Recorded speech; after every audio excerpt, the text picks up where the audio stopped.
आधुनिक हिंदी साहित्य के सर्वाधिक लोकप्रिय कथाकारों में श्री जयशंकर प्रसाद जी का नाम बड़े ही आदर के साथ लिया जाता है। जयशंकर प्रसाद मूलतः कवि ही नहीं बल्कि एक सफल कथाकार, नाटककार तथा उपन्यासकार भी रहे हैं। जयशंकर प्रसाद छायावादी युग के प्रतिनिधि कवि हैं, बल्कि यूं कहूं कि छायावाद के प्रबल स्तंभों में से एक हैं। जयशंकर प्रसाद जी का जन्म काशी के एक प्रतिष्ठित वैश्य परिवार में सन 1889 ईस्वी में हुआ था। इन्होंने घर पर ही संस्कृत, अंग्रेजी, हिंदी, उर्दू तथा फारसी भाषाओं का गहन अध्ययन किया था। कहा जाता है कि बचपन से ही इन्हें कविता के प्रति गहरा अनुराग था। प्रारंभ में इन्होंने ब्रज भाषा में काव्य की रचना की, फिर बाद में खड़ी बोली को अपना लिया। प्रसाद जी बहुमुखी प्रतिभा के धनी साहित्यकार थे। कविता के अतिरिक्त इन्होंने नाटक, उपन्यास, कहानियां भी लिखी। आजाद शत्रु, चंद्रगुप्त, ध्रुव स्वामिनी, स्कंदगुप्त इनके प्रसिद्ध नाटक हैं। कंकाल और तितली इनके प्रसिद्ध उपन्यास हैं। काव्य और कला इनके प्रसिद्ध निबंध हैं। कमानी, लहर, आंसू, झरना इनके प्रसिद्ध काव्य संग्रह हैं। यही नहीं, आकाशदीप, इंद्रजाल, आंधी और छाया इनके प्रमुख कहानी संग्रह हैं। जयशंकर प्रसाद की रचनाओं में जहां एक और भारतीय सभ्यता संस्कृति के प्रति उत्कट अनुराग दिखलाई पड़ता है, देश प्रेम की भावना दिखलाई पड़ती है, वहीं दूसरी ओर इन्होंने अपनी कविताओं के माध्यम से प्रकृति का बड़ा ही सुंदर चित्रण किया है। जयशंकर प्रसाद जी की भाषा शुद्ध, साहित्यिक, परिनिष्ठित खड़ी बोली है। हिंदी के ऐसे बहुमुखी प्रतिभा के धनी साहित्यकार जयशंकर प्रसाद जी का निधन सन 1937 ईस्वी में हो गया।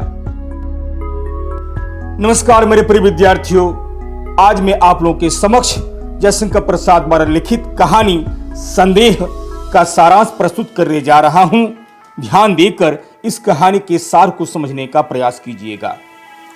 राम निहाल एक शिक्षित व्यक्ति है जो नौकरी की तलाश में या फिर किसी अन्य व्यवसाय की खोज में इधर उधर भटकते रहता है।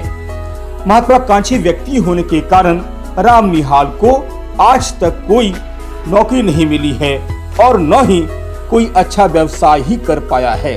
इसीलिए आज तक उसका कोई स्थायी निवास नहीं है।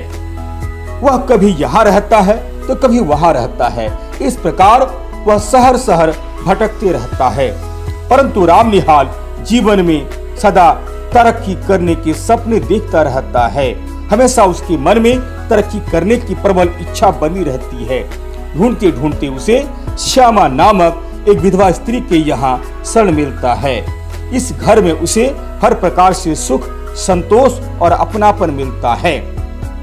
श्यामा एक विधवा स्त्री है। उसका अपना कोई न होने के कारण उसने अपने घर को असहाय, दीनहीन बच्चों के लिए एक आश्रम जैसा बना लिया है। वह उन बच्चों की देखभाल करती है। राम निहाल श्यामा को अपना एक शुभचिंतक, मित्र, हितैषी तथा संरक्षक मानता है। राम निहाल श्यामा से धीरे धीरे मन ही मन प्रेम करने लगता है, परंतु वह उसे प्रकट नहीं होने देता है। एक दिन श्यामा के आश्रम में रहने वाली किशोरी से श्यामा को पता चलता है कि राम निहाल बाबू अपना सामान बांध रहे हैं, लगता है कहीं जाने वाले हैं तथा रो भी रहे हैं। तुरंत श्यामा आकर राम निहाल बाबू से यहाँ से छोड़कर जाने का कारण जानना चाहती है, साथ ही साथ रोने का कारण भी पूछना चाहती है।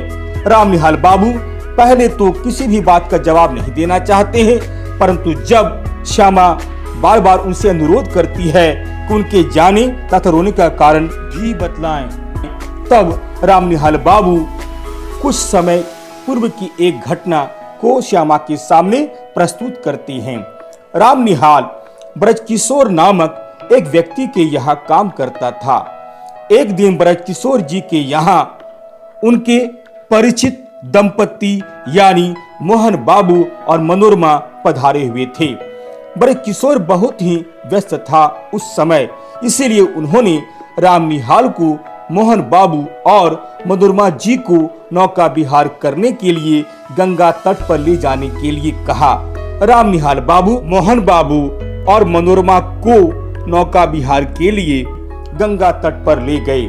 नौका विहार करते समय उन्हें मोहन बाबू और मनोरमा के बीच के रिश्तों में जो कड़वाहट उत्पन्न हुई है, इसके बारे में भी पता चलता है।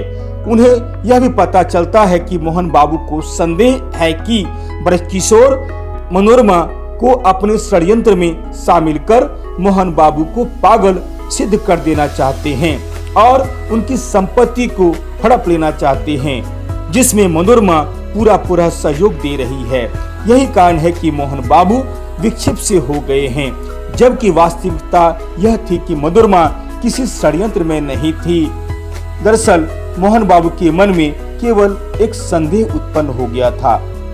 दूसरी ओर मनोरमा कई बार नाव में बैठे हुए रामनिहाल बाबू से अपने मन की बात प्रकट करती है, साथ ही साथ मुसीबत की इस घड़ी में सहायता देने की भी याचना करती है। नौका विहार के समय मनोरमा के हाव भाव तथा वार्तालाप से रामनिहाल को यह संदेह हो जाता है कि मनोरमा उसे सचमुच प्रेम करने लगी है। इसीलिए वह अनेक पत्र रामनिहाल को भी लिखती है। रामनिहाल दुविधा में पड़ जाता है कि आखिर वह क्या करे, कारण वह तो श्यामा से भी प्रेम करने लगा था, साथ ही साथ घर छोड़ने में भी दुख हो रहा था। क्या करें क्या न करें, रामनिहाल बाबू निर्णय नहीं ले पाते हैं। इसीलिए उनकी आंखों में आंसू निकलने लगते हैं। पूरी घटना सुनने के बाद श्यामा रामनिहाल बाबू के मन में जो शंका उत्पन्न हो गई थी, उसे दूर करने का प्रयास करती है और कहती है कि वास्तव में मनोरमा उनसे प्रेम नहीं करती है, बल्कि एक महिला होने के कारण वह अपनी और अपने पति मोहन बाबू की रक्षा ब्रजकिशोर से करने के लिए मात्र सहायता चाहती है। रामनिहाल के हाथ में चिट्ठियों का एक बंडल और चित्र भी देखती है। श्यामा समझ जाती है कि रामनिहाल बाबू श्यामा पर भी आसक्त हैं। वह समझाती है कि प्रेम करना इतना आसान नहीं है। मनोरमा कोई दुश्चरित्रा स्त्री नहीं है। वह रामनिहाल के मन में आए संदेह को दूर करती है तथा आदेशात्मक स्वर में उनसे कहती है कि वह पटना जाकर मुसीबत में फंसी मनोरमा की सहायता करे और ब्रजकिशोर के चंगुल में फंसे दोनों को छुड़ाए, फिर लौटकर यहीं आकर रहे और यहीं आराम से रहे। यह सब केवल एक संदेह है, अर्थात उनके मन में जो संदेह उत्पन्न हो गया है उसे मन से निकाल डाले और यह सब कुछ भी नहीं है। इस प्रकार यह कहानी यहीं समाप्त हो जाती है। धन्यवाद।